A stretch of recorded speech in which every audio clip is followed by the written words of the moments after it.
Assalamualaikum warahmatullahi wabarakatuh.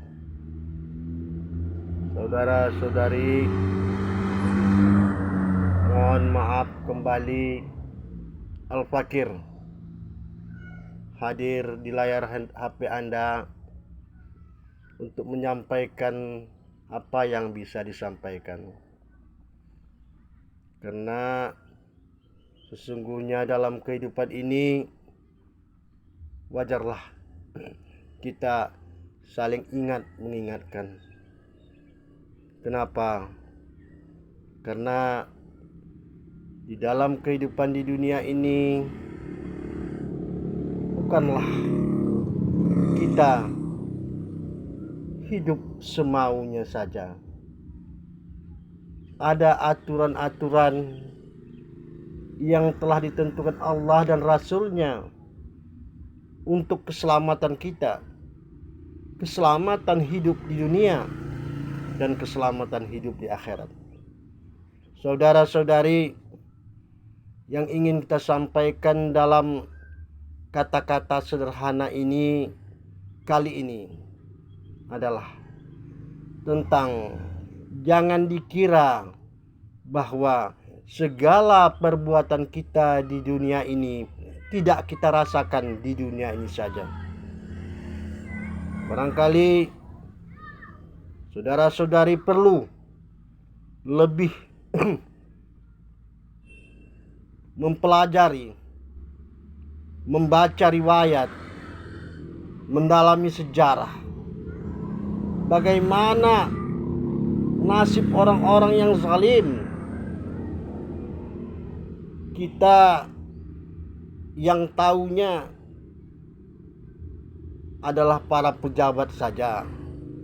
Misalnya presiden yang zalim seperti Mustafa Kemal Atatürk di Turki yang mayatnya tak diterima bumi, menjerit kepanasan, terbakar di dunia sebelum dibakar oleh api neraka di akhirat kelak. Saudara-saudari, secara pribadi juga seperti itu. Ini yang ingin kita sampaikan. Saling mengingatkan kita. Apabila kita sudah melampaui batas, para pribadi-pribadi biasa yang melampaui batas, ada hal-hal yang tak kita sadari. Bisa saja itu terjadi kepada kita.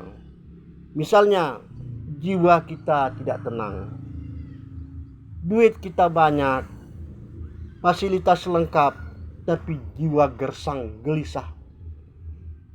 Kemudian yang paling kita takuti, turunnya azab Allah, malapetaka terhadap kehidupan kita, badan sakit, stroke, darah tinggi, diabetes, dan sebagainya. Kita tidak mengatakan bahwa orang-orang yang sakit itu karena balasan Allah, tidak ya. Tidak, sama sekali tidak. Tapi paling tidak kita perlu merenungi siapa yang sakit tersebut. Kalau memang yang sakit itu adalah orang-orang yang baik, mungkin mereka ujian Allah mengurangi dosa-dosa mereka. Tetapi kalau orang yang sakit tersebut adalah orang-orang yang kita kenal kelakuannya cukup wah, maka kita perlu mengkaji. Ini adalah hukuman Allah. Badan sakit, kadang-kadang keluarga kita timpa musibah. Mohon maaf, orang-orang yang terkasihi meninggal dunia dalam keadaan yang tak wajar, menangis di tempurung lutut kita, saudara-saudari. Inilah hukuman Allah. Maka marilah kita berbuat baik dalam kehidupan ini. Hiasilah hidup kita dengan budi pekerti. Jangan kita merasa sombong hidup di bumi Allah ini. Tidak ada hebatnya kita, saudara-saudari. Tidak ada. Siapapun kita, bagaimanapun kita, akhirnya kita akan kembali ke tanah, tak berdaya. Perhatikanlah mayat-mayat itu, macam batang kayu, saudara-saudari. Saya baru-baru ini abang ipar saya meninggal. Selama ini saya ngomong ngobrol-ngobrol, tapi mayatnya saya lihat, wah keras, saudara-saudari, macam batang kayu. Maka sedih. Sebenarnya ingin saya meneteskan air mata dalam ceramah ini. Saya kasihan melihat orang-orang yang menderita dalam kehidupan yang senantiasa teraniaya, saudara-saudara. Saat ini adalah zaman yang sangat kejam. Orang yang hina, orang yang kecil dihinakan terus. Sementara orang yang dianggap besar, orang yang dianggap berkuasa dijilat. Tapi kalau orang kecil dipijak. Ini yang selalu terasa di hati saya. Ini yang mendera jiwa saya. Lewat kata-kata yang singkat dan sederhana ini, marilah saudara, jangan ulangi perbuatan seperti itu. Kasihanilah orang-orang yang susah.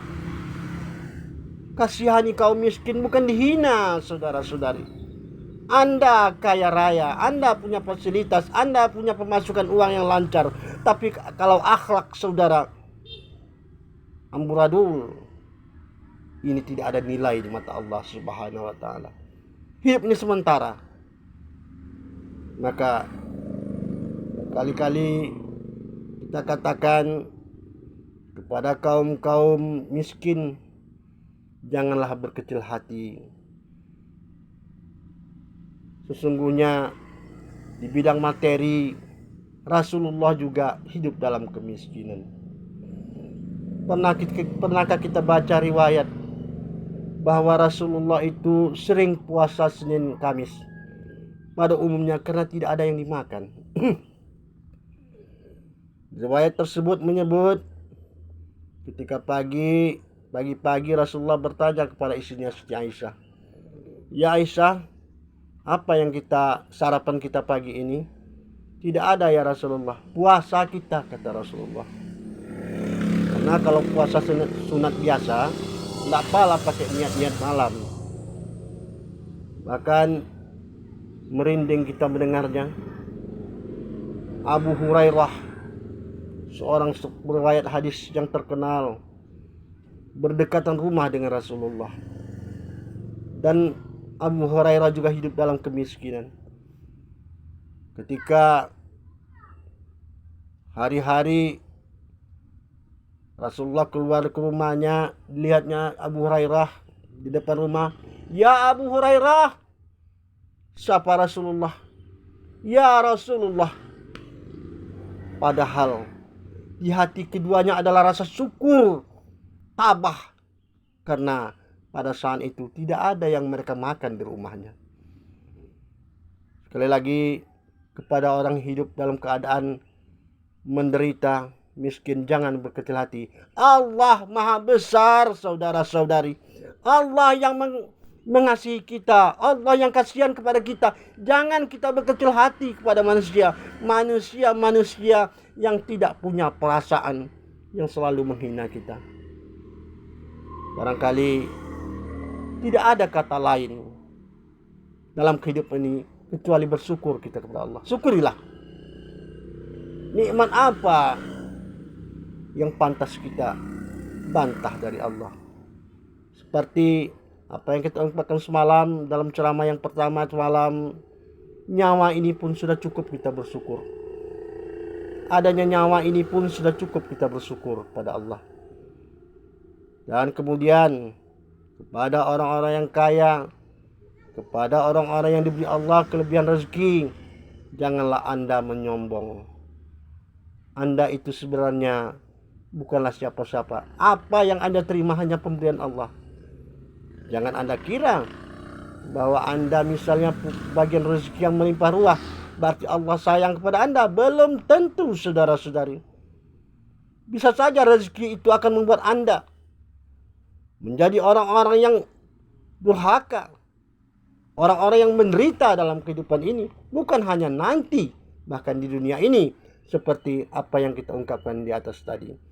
Barangkali cukup demikianlah sekedar renungan kita bersama. Billahi taufiq wal hidayah. Assalamualaikum warahmatullahi wabarakatuh.